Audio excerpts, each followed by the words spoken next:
2 Chronicles 9. Now when the Queen of Sheba heard of the fame of Solomon, she came to Jerusalem to test him with hard questions, having a very great retinue, and camels bearing spices, and very much gold and precious stones. And when she came to Solomon, she told him all that was on her mind. And Solomon answered all her questions. There was nothing hidden from Solomon that he could not explain to her. And when the Queen of Sheba had seen the wisdom of Solomon, the house that he had built, the food for his table, the seating for his officials, and the attendants for his servants, and their clothing, his cupbearers and their clothing, and his burnt offerings that he offered at the house of the Lord, there was no more breadth in her.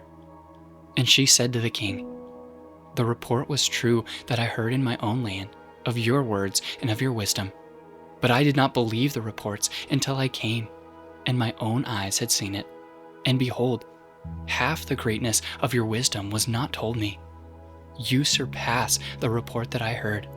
Happy are your wives, happy are these your servants, who continually stand before you and hear your wisdom. Blessed be the Lord your God, who has delighted in you, and set you on his throne as king for the Lord your God, because your God loved Israel and would establish them forever.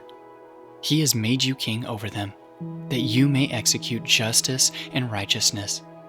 Then she gave the king 120 talents of gold, and a very great quantity of spices, and precious stones. There were no spices such as those that the Queen of Sheba gave to King Solomon. Moreover, the servants of Hiram and the servants of Solomon, who brought gold from Ophir, brought algum wood and precious stones. And the king made from the algum wood supports for the house of the Lord and for the king's house, lyres also and harps for the singers.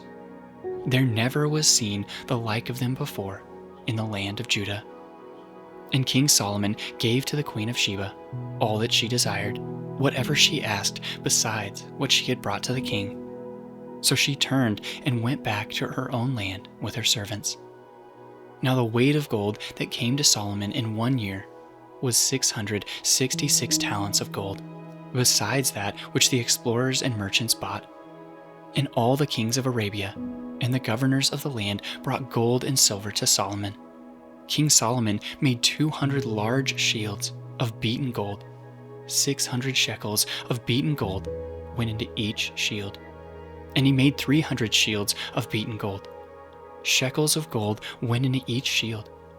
And the king built them in the house of the forest of Lebanon. The king also made a great ivory throne and overlaid it with pure gold.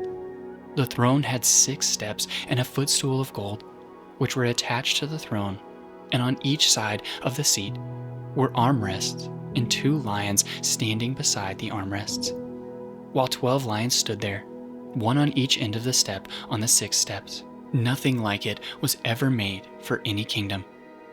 All King Solomon's drinking vessels were of gold, and all the vessels of the house of the forest of Lebanon were of pure gold. Silver was not considered as anything in the days of Solomon, for the king's ships went to Tarshish with the servants of Hiram. Once every 3 years, the ships of Tarshish used to come bringing gold, silver, ivory, apes, and peacocks. Thus King Solomon excelled all the kings of the earth in riches and in wisdom. And all the kings of the earth sought the presence of Solomon to hear his wisdom, which God had put into his mind. Every one of them brought his present: articles of silver and of gold, garments, myrrh, spices, horses, and mules, so much year by year.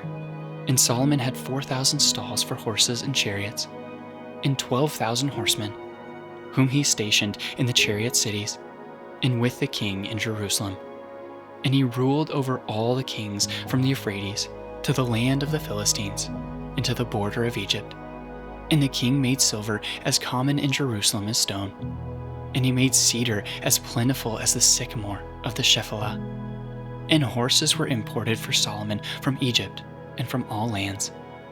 Now the rest of the acts of Solomon, from first to last, are they not written in the history of Nathan the prophet, and in the prophecy of Ahijah the Shilonite, and in the visions of Iddo the seer, concerning Jeroboam the son of Nebat? Solomon reigned in Jerusalem over all Israel 40 years. And Solomon slept with his fathers, and was buried in the city of David his father, and Rehoboam his son reigned in his place.